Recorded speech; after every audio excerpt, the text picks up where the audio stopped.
live. What's up, YouTube? What it do? All social media platforms, TikTok live, what it do? You know where to go, you know where to lock in at. You know where to go, you know where to lock in at. Man, episode 376, the road to 400 episodes. The road to 400 episodes, man. Work hard, man. Make sure you like, share, subscribe. Tap in, like I said, all social media platforms, YouTube, Instagram, TikTok, whatever, man. What's up, guys? What's up? What it do, y'all? It's been a lot going on. So, you know, we got much to talk about. First thing on the agenda is lady gets upset at her man or partner for sending her $30 for lunch while at work. I don't know since when $30 is not enough. And anything over $30 while you at work, that's the itis right there. That's what we call the itis. You trying to be sleep and slumped at work? I think $30 is enough for a good meal. Like $30 is, I know you got inflation, you got things going on, but what are you really trying to eat at work? For real. And honestly, like it's crazy nowadays. The expectations are so high. We're not saying don't have expectations, and it just goes for everybody. Not have expectations, but the expectations are so high. Like everything that you do is come on now. If things go viral, like such as things like this. Like I don't know, y'all let me know. Since when $30 is not enough for somebody to eat, especially just one person. You know what I'm saying? Like I don't agree with that. Her getting mad at her partner, and that's why I was like, I don't understand today's society as far as like dating relationship. That's why I'm glad I got mine. I'm glad I got my wife for real. I got a good one because the expectations out there is crazy. Like you can't. I mean, for real, you can't do nothing. And then that gets into the conversation of like the nice guy finished last because you have these expectations that are so high nowadays as far as women what they expect of a man and vice versa. But like as far as like what a woman expects from a man, it's so high of expectations nowadays. Like you can't do this, you can't do that. Also, what a lot of women are looking for, they were looking for a certain type of balance. So you're a bad guy and a nice guy, but a nice guy, I do still believe in that nice guys finish last. Even when you're doing a kind gesture, say if you just trying to do a kind gesture, let me send her $30, you know what I'm saying? She good for lunch. That becomes a problem. So now I'm just like, I mean, what do you want? It's like a whole criteria. It's a list of 1,000 different things. I remember when we came on here, we talking about the first date list. You know, all the lists of things that, you know, where people said, where women said these are not acceptable places to go, such as like Applebee's, etc. You know, it's just like the expectation. It's not even about dating anymore. It's about what social media perceives us to be. You know what I'm saying? It's all about social media. And that's what drives the world now. That's what drives a lot of relationships now, you know, and that's another conversation. It's just like, I love my woman. I would love to post my woman. So we don't have those problems, but a lot of relationships, I'm sure that becomes a problem where if you're not posting each other, you know, the world don't know about me, etc. But in this day and age, it's kind of best to keep things private because once you make it public, you have these certain expectations. And then if depending on who you with, if they look at social media in a certain light and they think that is the ideal thing you're supposed to look at as far as the aesthetics of what a relationship is supposed to be, then that becomes a problem as well too. So we just live in the world right now, in a society right now that is just not good. I just feel like we just need to meet in the middle with something. You know, it's always this debate about the relationships, about the man and woman. I just feel like you got to meet in the middle at somehow, like some point, because the expectations just too high. And then, like to add insult to injury, you have cases where I talked about here on before, like this couple was about to get married. He wanted to get married. You know, he was more so focused on getting married to her. She was more focused on the appearance of the wedding, and rightfully so. A woman want the wedding to be good and presentable, but not all. But also, is it about the actual wedding or is it about the marriage? You feel me? So it's just like the expectations of each other, man. It's crazy. And I don't know when. Like I said, I don't know since when $30 for lunch is not good. You know what I'm saying? I don't know. What are you supposed to do in this? I mean, for real, for real. What you supposed to do? You doing a kind gesture. You send your lady $30 for lunch or some cool stuff. She texts back, respond back. I'm done. Should have been 50, 100. Like, what you about to order at work? Like I just said, you going to be slumped at work, sleep at work. You feel me? Not even going to be doing your job. But you about to get a whole seafood boil at work? Come on now. Make the playing field even, y'all. Make the playing field even. It's crazy out here. It's crazy out here. And while talking about all that, Kelsey, she speaks out on her first interview since the Meg versus Tory shooting. Now she got so much to say. She got everything to say now. At first, quiet, ain't say a word. Now you're exposing everything. And that's why a lot of people think that she did it just based off of what she's saying in this interview and what we already know about the case. You know, all the things that happened to transpire in the case, we kind of built our own knowledge ourselves and know what was going on.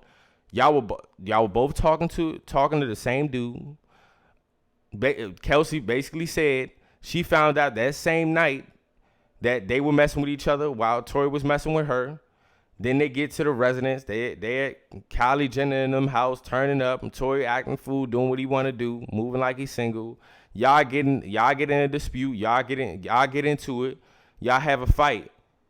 And how it seems, how it all lines up is that y'all had a fight. Kelsey probably got very much so mad and upset. Tory was trying to get the weapon out of her hand. He ended up shooting. Whatever the case may be, man, it's crazy because if Tory locked up and you out here speaking about the things that you did, then I mean, both of y'all should be locked up if that's the case. Cause it looks crazy. It looks crazy for real. It really does. It really does. And it's in this situation. We thought it was gonna be over. This situation is not over. We won out of the group chat, but we really can't get out of it. This was one of the most controversial situations that have happened in the last, I don't know how many years. This has been crazy, and it's been going on for a long time. This has been going on since what, 2019, 2020, all the way to present day. I mean, Tory is serving his time now, and of course, like the charges and what the charges were, understandably so. Like based on those charges, I guess he was charged with the right charges. We don't really even know. What I do know, this situation is crazy. This situation is crazy. And it's a lot of pointing fingers. But none of that real evidence had really came out, honestly. And then when the lies were being told, it wasn't taken into account in court. And what I feel like Tory, he messed up in this situation is when he didn't speak. You didn't speak your side of the story. And it's unfortunate, it's messed up, but I mean, it is what it is, right? It is what it is. But I find it weird now. Kelsey, she has a new podcast. There's a lot going on. She's speaking on different stuff. She's speaking about the altercation with Meg. She's speaking about her friendship, you know, all these things. And now this man is locked up, all right, for what he did. But Kelsey is out here just moving freely, chilling. You know what I'm saying? Chilling when we know what transpired. And then understanding where they're at. They're in LA. They're in a certain type of place too. The hills, you know what I'm saying, where all have eyes. So it's like it's no footage of nothing that's going on. It's just crazy. This whole situation is crazy. You can tell it has a lot of industry games being played within this whole situation. Tory just recently asked for a new appeal. It's just crazy. I just feel like it's wild that Kelsey and now Tory's security guard and bodyguard just miraculously start speaking when they was just mute before and quiet before. You know what I'm saying? And then also they allow Kelsey to not be like interviewed and not to say certain stuff. And if she did say certain stuff in the courthouse, she wasn't going to be held accountable for none of those actions. You know what I'm saying? It's just wild. It's just wild because it feels like this story is going to be never ending. It just feels that way. Even though Tory was already sentenced, he's in jail now, it's still like it's never ending. That's what it really feels like to me. It feels like that. It feels like that to me, for real, for real. Huh, Lord have mercy. It's crazy out here, y'all. It's crazy. Heroes versus villains. Heroes versus villains. I wanted to ask my audience this because I was just talking about it with some of my friends about like the difference between heroes and villains, especially in these certain movies that we watch. So like I was talking about Thanos, Joker, and Killmonger. Like who was really a hero, who was really a villain, who really wasn't. I don't think Killmonger was a villain in Black Panther. I feel like he was very much so misunderstood. If you see the story got leading up to it, like he was abandoned. So at a certain point, like right is right and wrong is wrong. But is he really a villain in that situation? For those who say Thanos is not a villain, I don't understand that. He depicts every part of a villain to me. Like I don't understand that he was trying to take over the world. He really betrayed his daughters. He ain't really care. So I factor Thanos being an actual villain. Joker is a villain to me as well too, but he also in his storyline, he made it seem like Batman was the villain based on everything that was transpiring. He just played a heck of a role. Like Heath Ledger killed Joker. In my opinion, is no better villain than Joker from The Dark Knight. But like I do feel like I wouldn't say that he's not a villain because he was a villain, but he was really much so trying to prove a point that just because you have this hero that y'all have self-proclaimed to be one of the ones, he can turn to a villain himself as well too. You know, he can turn as well too. It's a lot of heroes that turn into villains.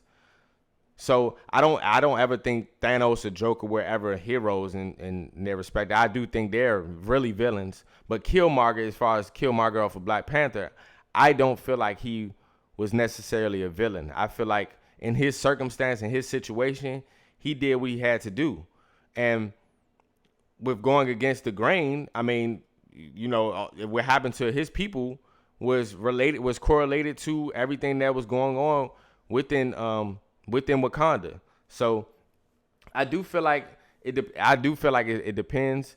I definitely feel like it depends. And as far as like, I do feel like with villains in those aspects, I understand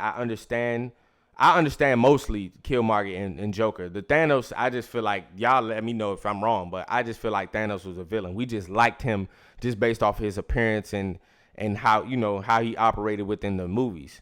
You know, the Avengers, you know, they're slated to be heroes too, but I was laughing and joking like, man, they be tearing up and killing the city all the time. Are they really heroes? I mean, I guess they heroes too, because a lot of them, you know what I'm saying? A lot of them chose a side as well too. You feel me? So I guess we can look at them as heroes. So I think that's kind of where the correlation with Thanos and the Avengers was, that like a lot of people was just like, is Thanos really a villain? I do think he's a villain. I definitely do think that. But in the realms of Joker, I feel like he's a villain, but he really portrayed he really made the hero portray themselves as a villain too, because you're stooping to the same level as me. So what makes you not a villain? What makes you a real hero? So I do feel like that was a good conversation to be had, is like the difference between heroes and villains, because I do feel like villains, if based on their ideology and ways of thinking, I mean, they can see themselves as heroes, and vice versa with the heroes versus villains. I mean, heroes and villains. Lastly, guys, the question of the day. All right, question of the day. And I guess it's for myself, but also for you guys. All right. In a room full of 100 people, all right, if you're better than them in one thing, those 100 people, you're better than them in one thing, and you will win $100 million, what is that one thing? So I say it again. Question of the day. You're in a room full of 100 people. If you're better than them in one thing, you'll win $100 million. What is that one thing? For me, the one thing is minding my business. I can mind my business for sure. Like, I've always been one of those people, like, something going on, look, I'm turning the other way. I don't want no parts of it. Fights and stuff like that going on. If I was ever at a party function or something going on, I'm turning the other way. I don't want no parts of anything. Even when I'm on the road and it's an accident and you know everybody got to be nosy, which is why traffic starts. I'm riding right past because I ain't got nothing to do with me. And I do feel like if 100 people out of the room, it's going to be a very small percentage that knows how to mind their business. And another one, of course, is just the generic answer. I mean, nobody's me. Everybody has their own uniqueness about themselves. So that's one thing. But I definitely think minding my business. I don't gotta be all in the loop. So if I had one thing that I was in a room full of 100 people and one thing I can do better than them is for 100 mil for sure is mind my business. Like I don't need to be in everybody's business. You know what I'm saying? People may volunteer, me give them advice or whatever the case may be, and that's different because I'm not trying to mind their business. If they volunteer telling me something, okay, then I'll have that conversation. But I don't necessarily need to be in that business at all. Like, y'all let me know what's one thing for you guys. Like, that's my one thing is just minding my business first. And second, just being me, because ain't nobody can be me. Like, that's for everybody. But I'm not no follower either. So I'm not a follower. I lead by example. I lead. So I don't need to follow anybody else, what they doing, how they operate, how they move, whatever. So really just being me. And like I said, minding my business. A lot of people don't know how to mind their business, for sure. For sure. The TheFaisonViewPodcast, man. Episode 376. Like I said, man, make sure you guys are tapping in, man. We've been growing. We've been elevating on the road to 400. All right. You're going to see very soon and shortly, like it's going to be a different dynamic as far as like the setting and things of that nature. My co-host always going to be here, but I will have more special guests, couple interviews I'll be having soon. But you know what I'm saying? We just elevating. That's all we can do, man. All we can do. Like I said, we almost 400 episodes in. So, hey, that's all we can do is elevate, man. Shout out to the new subscribers, old subscribers, man. Thank you guys for all your support. And just stay tapped in with me, man. Much love. We out.